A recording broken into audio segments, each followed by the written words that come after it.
Hello, this is a video for SOEN6441, Advanced Programming Practices. This is for week 11. For this week, we're going to talk about two things, exception handling and build number 3. This video is about presentation of build number 3, the handout for build number 3. So let me share the screen here. Okay, so as you will see, unusually this one has 4 pages. This is the presentation page, exactly the same as all the other builds, nothing different here.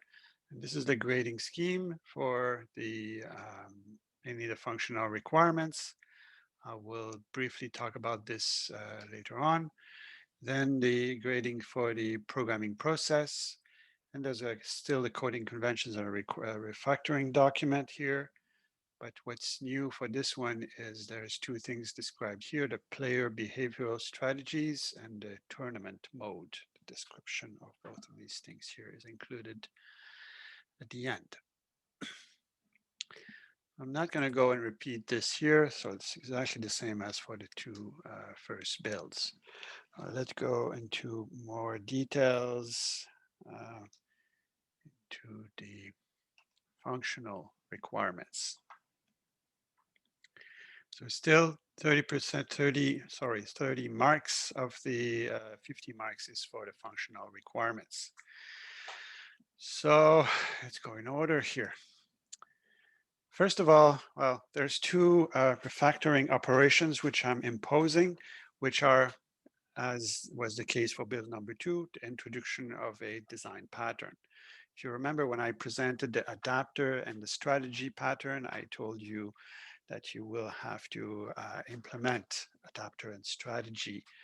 The adapter for reading a different kind of file and the strategy to implement different players' behaviors.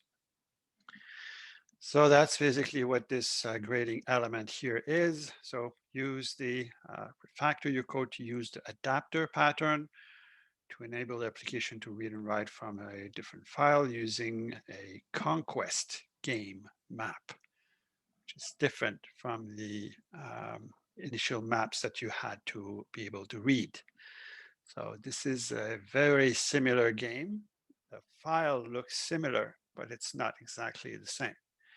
So you need to create another reader that will actually be able to read from this particular kind of file.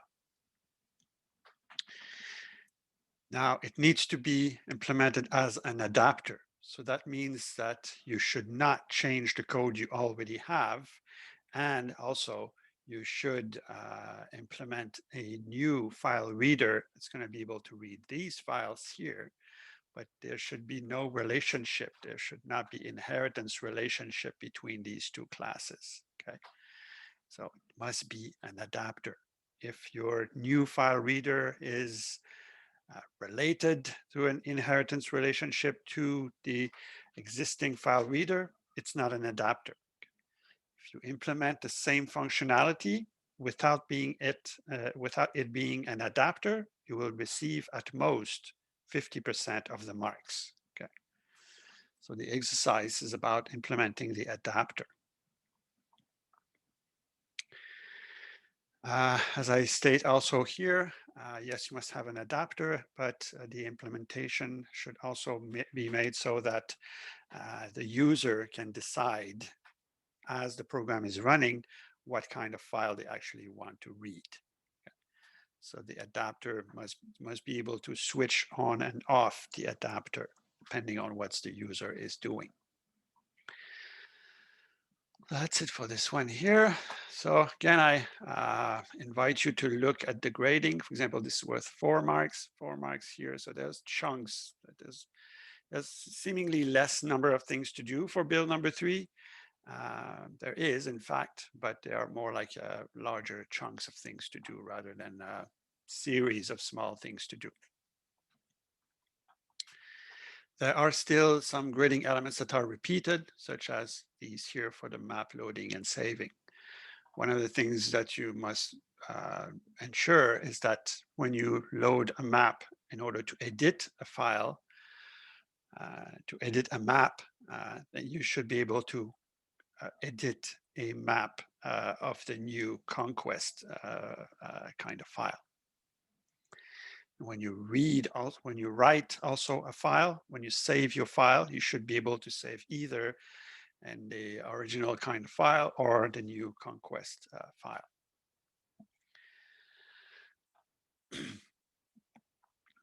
Then that's it for this. And then for the gameplay, there's three things I'm asking you. First is implement strategy, and then implement what is called single game mode, and then tournament mode. And then there's eventually also game save and load. The first one is strategy. So again, this is to be a refactoring operation. So that should be something you will do before you start the implementation of anything else for the third build. The idea here is that I'm asking you here to implement different behavior for different kinds of players, and it must be done using the strategy pattern. Again, if you implement different player behavior, you're not using the strategy pattern, you will receive at most 50% of the marks for this particular grading element. Okay. For example, if your way to actually implement different kinds of players is to implement subclasses of players, this is not a strategy. Okay, so a strategy should not involve that you have different kinds of players. You will have different kinds of strategies that are used by only one player class. I invite you to go to look at the example as I explained the strategy pattern using actually exactly what we have here, almost exactly what we have in the project. So this is where you should go and see the player behavior strategies below. So let's actually look at them. So you should have first, you should have all of these players. So there should be the human player. What is the human player? Well, what are these different kinds of players? Is basically that they are using different code or different strategies to make decisions. Okay. How do the player make decisions? By creating orders. So that's essentially implemented in the issue order function of the player.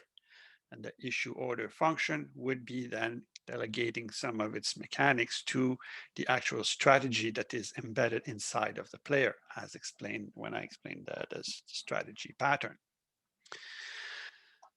So for the human player, the decisions are made by the user. So essentially the human player strategy will wait for the user to actually enter commands as you had in the two first builds. Okay. Commands to create orders. For all the other players, there should not be any user interaction as the players are playing. The computer will make decision as to what order to create. Should not be any user interaction for the others. The aggressive player, I'm not going to go into the details here of all of these. I'm just going to fly over what's the general concept of each of them. I invite you to read these and then ask questions in the live lecture to see exactly what I mean by that. So essentially, you should have an aggressive player. Who basically, this player, what it will do is it will want to put all its armies in one place, and then will want to attack using this concentration of number of armies. So that's essentially what the aggressive player does in general. Then you have the benevolent player. Benevolent player, basically what it wants to do is to protect its weaker countries. So it's going to want to distribute the number of armies that it has across its different territories by deploying on its weaker country and then moving armies to its weaker countries. And it's actually never going to attack. So if it does, it moves armies, it's gonna not want to move armies on territories that are not their territory. Then the random player, basically any decision it will make will be a random decision. Where does it deploy? Random. Where does it move from and to? Random. Does it use cards? Random. If it decides to bomb, where does it bomb? Random. Everything is going to be a random decision. Then, last but not least, the cheater. So the cheater, in fact, is going to be, as the word says it, cheating and not be actually observing the rules. So it's actually not even going to use orders. So what it's going to use is, well, here I'm going to go and read here. So it's issue order when you execute the issue order of the cheater. So the effect of the issue order is that it will conquer all the immediate neighboring enemy countries of the player.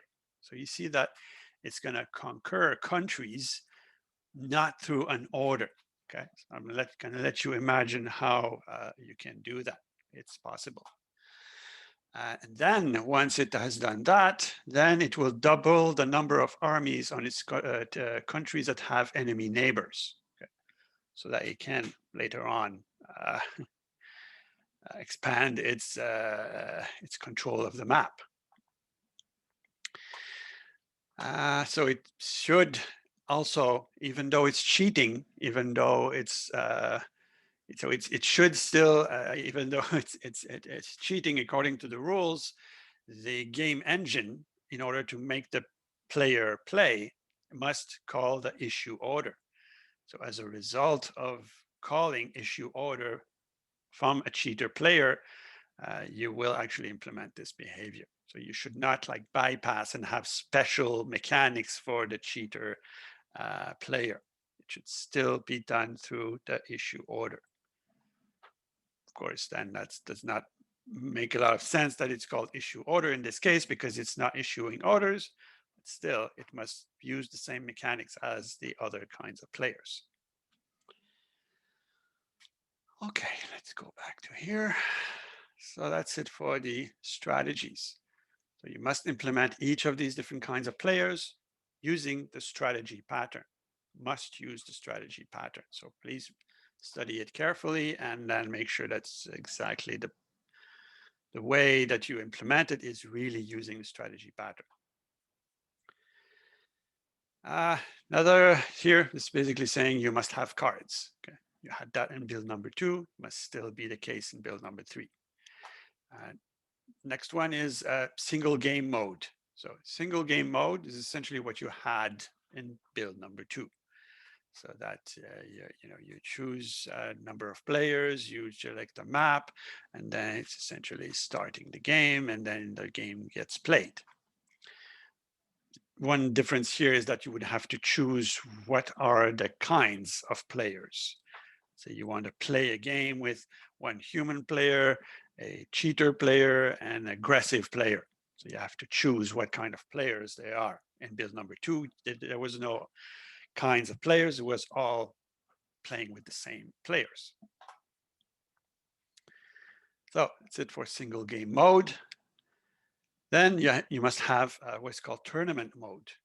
What is tournament mode?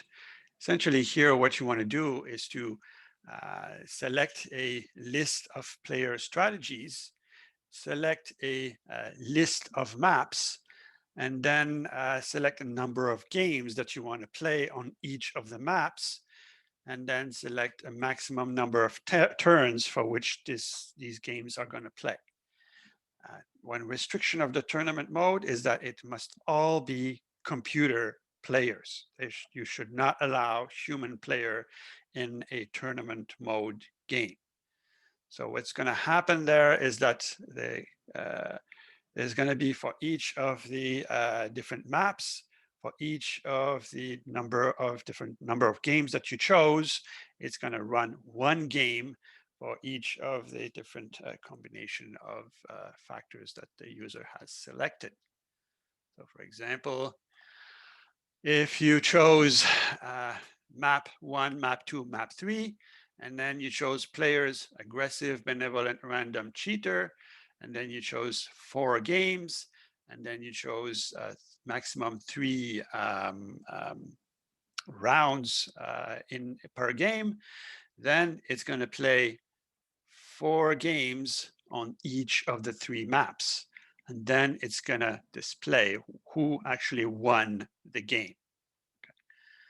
So you actually have, you play 1 game. So here you chose 4 games. So there's 1 game for every map. So that's a total in this case of 12 different games. Why is this factor there? Because it's very probable that some of the games would run forever. Let's say if you choose, I don't know, 3 benevolent players to play a game, it's not going to end because none of them are actually conquering any country. So here, essentially, you choose the maximum number of turns after which the game is considered a draw. Okay. If you reach turn number 30, then the game stops and it is a draw, such as indicated here, for example. Okay. So that's what is the tournament mode.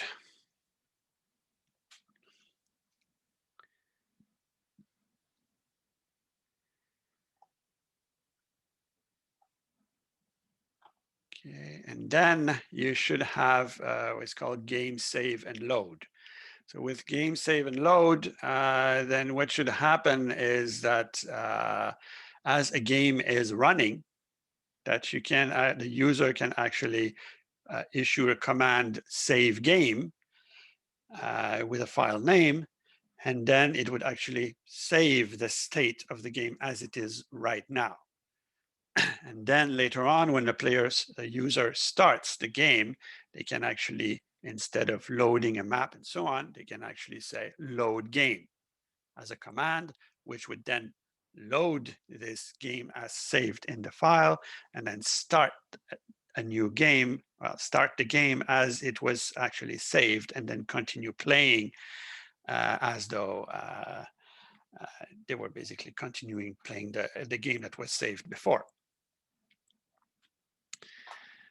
So that seems kind of, it's easy to state like this, but then you will soon realize that there's a lot of thinking to be done in order to figure out how to save a game. For example, what do you save? In what format do you save? Also, the question becomes, what is it that you don't need to save, or do you save everything? There's a lot of discussions and decisions that you will have to make in this particular, to implement this particular requirement. So game startup, still some things that you had that are going to give you some grades here if you still have them. Reinforcement, nothing new here again. Order creation. So here the difference, as I hinted at before, is that as the players create orders, depending on what is their strategy, they will create different kinds of orders. They will use a different mechanism to decide what kind of orders to create. And then only the human player should actually have access to these commands here. If you execute, I repeat, if you execute a game for which there is only computer players, you should not have to enter commands for the players to decide what orders to create. And then the order execution phase, still as it was before. Then for what is called a programming process, so for your architectural design, same as it was before, except that here I added that you should explain how the adapter and strategy were introduced inside of your architecture, of your design. Versioning repository, now you must have 75 commits total, still should be evenly distributed among team members. You should have a tag created for build number 1, 2, and 3, a tagged version. And still you must have the continuous integration elements that were there since the beginning. API documentation, exactly the same thing. So any code that you've added must have documentation, including the test cases. Test cases, you must have at least 50 relevant test cases. And here I list some of the test cases that you must have. Coding standards is the same and refactoring is the same. I invite you to look at these two refactoring elements here that I've added here and here. These must be two of your refactoring targets that you selected to implement in the refactoring operation before you start working on this build. So that's it for this description. Thank you.